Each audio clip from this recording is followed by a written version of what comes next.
Bonjour à tous et bienvenue, je suis de retour pour une nouvelle vidéo dans laquelle on va voir comment bien paramétrer son émulateur PSP. Quand vous commencez à jouer, ça commence à gratter en faisant des bruits un peu bizarres. Pour se débarrasser de tous ces bruits avant un jeu fluide sur votre téléphone, vous pouvez le faire en paramétrant, c'est-à-dire il y a certains paramétrages à effectuer pour se débarrasser de tous ces bruits bizarres et commencer à jouer sans problème sur votre émulateur. Donc, ce que vous allez faire, il y a d'abord quelques détails que vous devez comprendre. D'abord, pour un détail, il faut avoir au moins 3 Go de RAM. Pourquoi 3 Go de RAM? Le jeu PSPP, il y a certains jeux PSP qui sont très volumineux et ne peuvent pas exécuter sur un téléphone qui a, par exemple, 1 Go de RAM, soit 2 Go de RAM. Mais bien sûr qu'avec 2 Go de RAM, ça peut marcher, mais ça ne serait pas tellement satisfaisant pour certains jeux, sans généraliser bien sûr. Mais ne vous inquiétez pas, même si vous avez un jeu de RAM, j'ai une solution encore très efficace pour vous. Je vais vous montrer comment d'abord. En premier temps, on va voir comment augmenter la RAM de votre téléphone. Si vous avez par exemple 2 Go de RAM, on va ajouter au moins 1 Go de RAM sur ce qu'on a pour que ça soit 3 Go. Et si on a par exemple 1 Go de RAM, on va ajouter 2 Go de RAM pour que ce soit au moins 3 Go de RAM là aussi. Notre objectif c'est d'atteindre au moins 3 Go de RAM. Sur n'importe quel téléphone là, c'est possible. Avant de commencer, n'hésitez pas d'abord de liker la vidéo puisque ce qu'on va voir est très très important. Maintenant, vous allez sur le Play Store, vous tapez ici sur la barre de recherche swap nos routes, puis vous recherchez. Donc c'est ça l'application que vous allez télécharger. Grâce à cette application, on peut augmenter notre RAM. Après avoir augmenté notre RAM, on peut maintenant bien paramétrer l'émulateur et commencer à jouer sans problème. Maintenant, vous cliquez ici sur installer et on va attendre la fin de téléchargement. Je vous montre d'abord comment fonctionne l'application et je vous montre encore comment bien paramétrer votre émulateur PSP.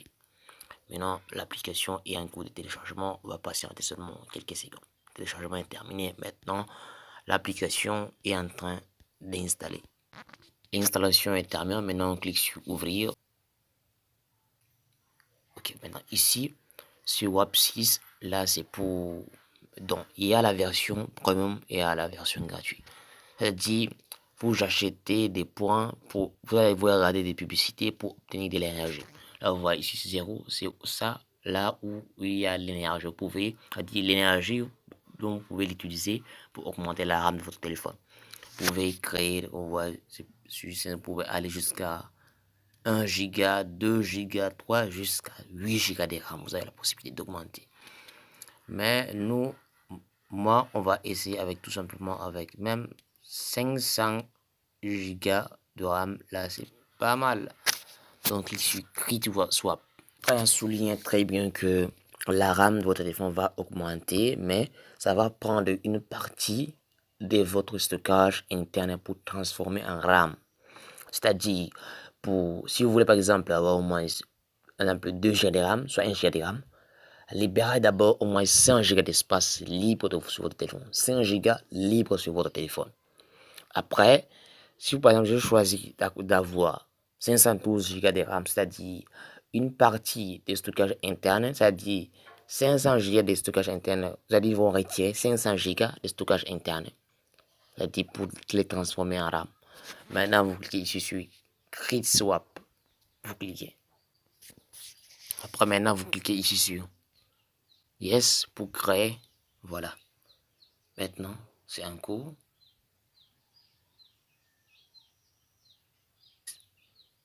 Opération.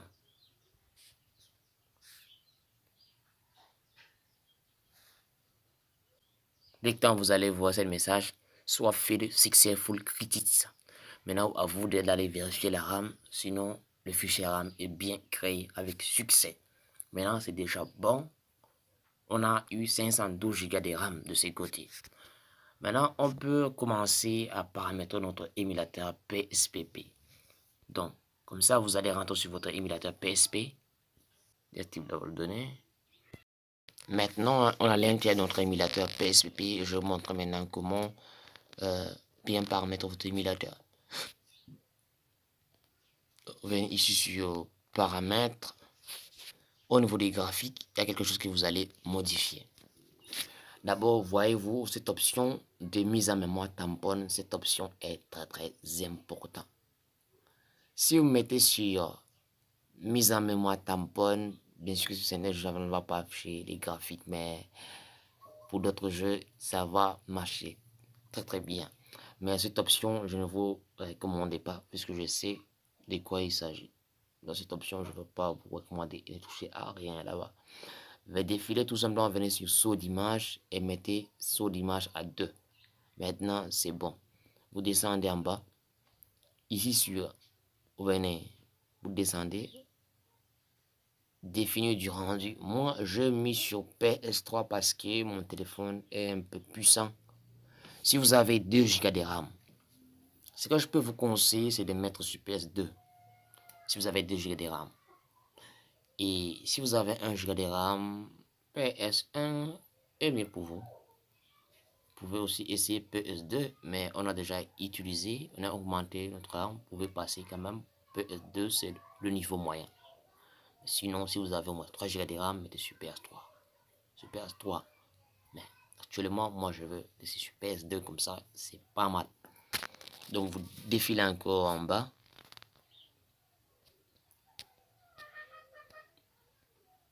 Vous défilez. Là, activez Keyboard vert. Ça, c'est pour ceux qui ont le casque de réalité virtuelle peuvent activer cette option. Moi, je ne possède pas et je défile. Tout simplement. Et que vous voyez ici, améliorer. Là, vous cliquez. Ici. Donc, ça permet de corriger les bugs des graphiques qui paraissent de bandes de texture. Maintenant, au niveau des graphismes, c'est déjà bon. Au niveau du son, là, il n'y a rien à toucher. Au niveau des commandes, vous pouvez personnaliser si vous voulez l'analogue et tout ça. Puisque tout ça, ce n'est pas notre but, c'est pas ce que nous voulons, mais vous pouvez quand même le personnaliser et mettre tout ce que vous voulez. Mais ce que moi je vous ai montré, c'est seulement ces 3 options. Saut d'image à 2, définition de PS2 et que je vais améliorer. Amélioration des graphiques. Vous pouvez les mises en mémoire tampon, vous pouvez les activer, les désactiver à tout moment. Ça dépend en fonction du jeu que vous utilisez. Voilà, le Dragon Ball et on va essayer un peu.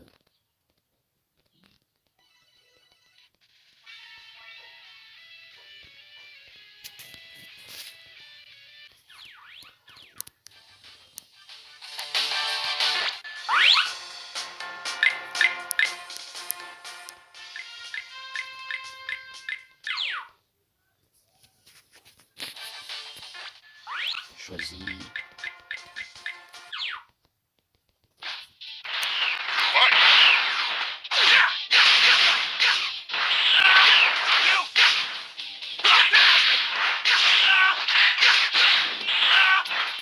Vous avez vu là, ça marche vraiment très bien. Ça marche très bien. J'espère que la vidéo vous a plu. Likez et n'hésitez pas de la partager à vos amis sur les réseaux sociaux pour les aider aussi à bien paramétrer leur émulateur PSP.